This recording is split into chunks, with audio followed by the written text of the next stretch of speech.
मैं हूँ Divya from Divya tutorial.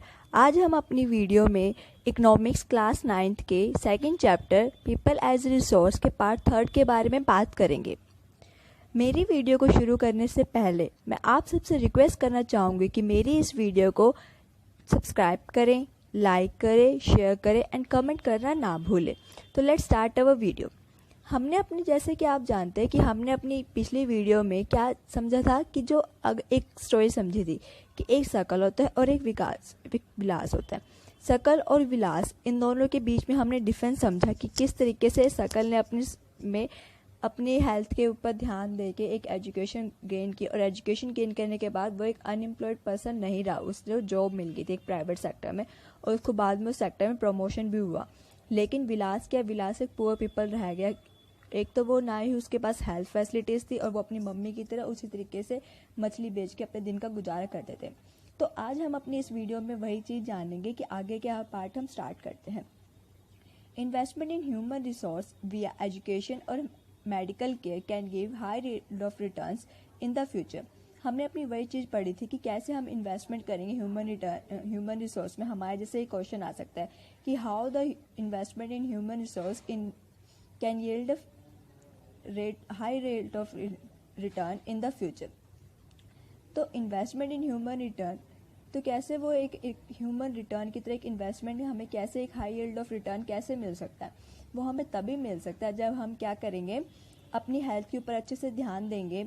जैसे कि अब हम क्या करते हैं, इन्होंने क्या चीज़ बताकर, this investment on people is the same as the investment in land and capital.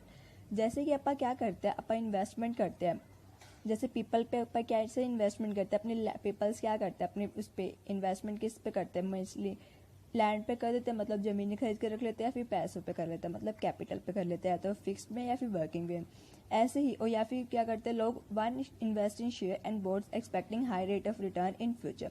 ऐसे ही लोग क्या करते हैं, शेयर्स वगैरह पे इन्वेस्ट करते हैं, तो इससे उन्हें क्या सोचा जाता है कि हमें फ्यूचर में जाके उस पर हाई रेट ऑफ रिटर्न मिलेगा। ऐसे ही अगर a child to win investment made on her education and health can yield a high rate of return in the future in form of higher earnings and greater contribution to society. अगर इसी तरीके से अगर हम किसी बच्चे के ऊपर इन्वेस्ट करें, मतलब वो छोटा है, मतलब चाइल्ड, मतलब वो कभी जब वो छोटा है, छोटे होते से उसके ऊपर इन्वेस्टमेंट कर दी, किस वे में, एजुकेशन और हेल्थ के वे में अगर हमने उसके ऊपर इन्वेस्टमेंट कर दी, can yield a high rate of return in the future. वो क्या करेगा, high rate of return future में रिटर्न में एज ए देगा ही देगा। किस फॉर्म में, in form of higher earnings and greater contribution to society. वो हायर अर्निंग्स देगा और साथ साथ ग्रेटर कंट्रीब्यूशन टू सोसाइटी भी देगा। Educated parents are found to invest more heavily on the education of their child. जो educated parents होते हैं वो क्या करते हैं, वो मोस्टली किस चीज़ के ऊपर इन्वेस्ट करते हैं, अपने बच्चे की पढ़ाई के ऊपर, इट मीन्स एजुकेशन के ऊपर। This is because they have realise the importance of education for themselves. तो हमारे यहाँ पे क्वेश्चन क्या बन सकता है, इम्पोर्टेंस ऑफ एजुकेशन, एजुकेशन की क्या इंपॉर्टेंस है, वो क्वेश्चन आ सकता है। तो इसी वजह से, क्योंकि जो एजुकेटेड पेरेंट्स होते हैं वो खुद एजुकेटेड है, तो उन्हें पता चलता है कि किस तरीके से अपने बच्चे के ऊपर इन्वेस्ट करना है एजुकेशन पे, क्योंकि जिससे क्या होगा, वो हायर रेट ऑफ रिटर्न्स देगा in future. They are also conscious of proper nutrition and hygiene. जो एजुकेटेड जो पेरेंट्स होते हैं वो क्या होते हैं, वो हाईली कॉन्शियस होता है अपने बच्चों की प्रॉपर न्यूट्रिशन, मिनरल और उनकी हाइजीन पे, क्योंकि तभी उनका अगर हाइजीनिक एकदम क्लीन होगा उनका, तभी वो क्या कर सकते हैं, एक अच्छी, जब उनका हाइजीनिक क्लीन होगा तभी वे क्या, अगर उनको भूख लगे, उनका न्यूट्रिशन उनका प्रॉपर जाएगा, तभी उनका मन करेगा कि हम हायर नॉलेज ऑफ गेन करें ही करें। They are accordingly look after their children's need for education at school and good health. वो क्या करते हैं, जो एजुकेटेड पेरेंट्स होते हैं वो अपने पेरेंट्स की वो अपने बच्चों की एजुकेशन के ऊपर, अपने स्कूल पे और उनकी हेल्थ के ऊपर बहुत अच्छे से ध्यान देते हैं। A victorious circle is thus created in this case. देखिए, तो इसमें क्या कह रहे हैं कि एक विक्टोरियस सर्कल क्रिएट हो चुका है इस केस में। In contrast, a vicious circle may be created by disadvantaged people who themselves and uneducated and lacking in hygiene keep their children in a similarly disadvantaged state। ये तो हमने बात की थी कि एजुकेटेड पेरेंट्स के बारे में, लेकिन अगर हम यही बात करें कि जैसे जो डिसएडवांटेज पेरेंट्स होते हैं, इट मीन्स जिनके पास ना ही कुछ पैसा वगैरह होता है, ना ही वो खुद पढ़े लिखे होते हैं, इट मीन्स जो इलिटरेट पेरेंट्स होते हैं वो खुद भी क्या करते हैं, ना ही उनके पास कोई हेल्थ फैसिलिटीज़, बिकॉज वो अनएम्प्लॉयड रह जाते हैं, अनएजुकेटेड, तो वो अनएम्प्लॉयड रह जाते हैं, ना उनके पास कुछ खाने को होता है, ना ही वो अपने बच्चों को पढ़ने के लिए भेज पाते, तो वो अपने बच्चों को अपने तरीके से ही रख पाते हैं। तो अब हम नेक्स्ट अपना स्टार्ट करते हैं एक कंट्री जापान के बारे में। जैसे कि हम सब ने इतना सुना तो है ही कि जो जापान जो कंट्री है उसके अंदर क्या होता है, वहाँ के मतलब उनके पास इतना उनके पास नेचुरल रिसोर्स नहीं है उस कंट्री के अंदर, लेकिन कहते हैं जापान बहुत ज़्यादा हाईली टेक्निक है, बहुत ज़्यादा हाईली डेवलप है। तो मोस्ट इंपॉर्टेंट क्वेश्चन है इस चैप्टर का, जिसमें ये बहुत बार आएगा कि ये जापान इतना हाईली एजुकेटेड कैसे है।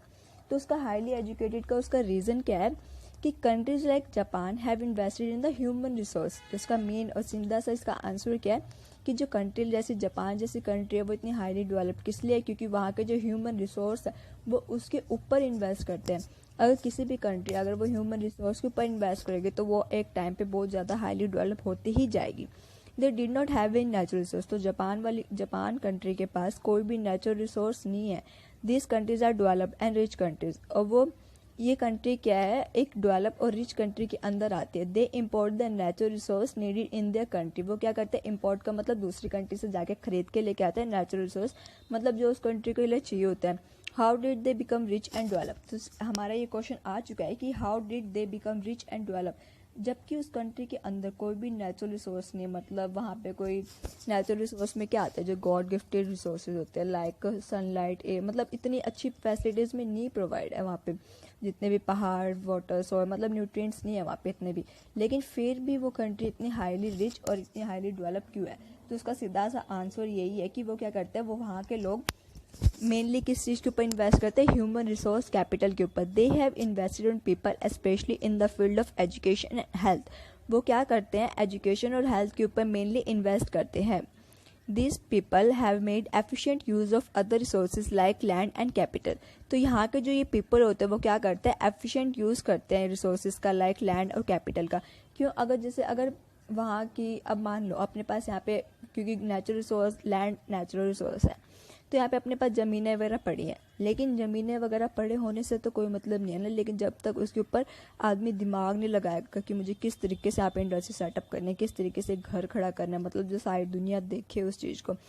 तो अगर अपन ने उस बंदे की हेल्थ के ऊपर शुरू से ही ध्यान दो, तो उसको एजुकेट कर रखा होता है, जैसे एज ए आर्किटेक्ट बना रखा होता है उसे, तो वो एक अच्छे से दिमाग लगाता है कि हमें इस लैंड का किस तरीके से यूज़ करना है। तो जो वहाँ के जापान के जो लोग हैं ना, उन्होंने क्या किया है, वहाँ की ह्यूमन रिसोर्स कैपिटल के ऊपर ज़्यादा इन्वेस्ट किया, जबकि उनके पास नेचुरल रिसोर्सेज तो है ही नहीं। तो वो क्या करते हैं, उसका एफिशिएंट यूज़ करते हैं बाय यूजिंग देयर टेक्नोलॉजी। तो इसी वजह से ये कंट्री सबसे ज़्यादा हाईली रिच है टेक्नोलॉजी के अंदर, कि किस तरीके से वो टेक्नोलॉजी बनाती है। क्यों, क्योंकि वहाँ के लोगों के अंदर इतना दिमाग ऑलरेडी आ चुका है, क्योंकि वो उन्होंने शुरू से ही अपने ह्यूमन रिसोर्स कैपिटल के ऊपर इन्वेस्ट करना शुरू कर दिया, जिसकी वजह से वो higher yield of return invest कर रही थी। सो गाइज, मैं आपको ये बताना चाहती हूँ कि हमने जो अपनी इस वीडियो के अंदर क्या पढ़ा है, 2 क्वेश्चन बनते हैं हमारे इस वीडियो के अंदर से। इम्पोर्टेंस ऑफ एजुकेशन, कि किस तरीके से इम्पोर्टेंस ऑफ एजुकेशन हमारे लिए इम्पोर्टेंट है आज के टाइम पे, और एक मोस्ट इम्पॉर्टेंट क्वेश्चन क्या है, ये जापान वाला। जापान के अंदर नेचुरल रिसोर्सेज ना होते हुए भी जापान एक ह्यूमन आज के टाइम पे इतनी हाईली रिच और डेवलप कंट्री कैसी है। Thank you for watching my video.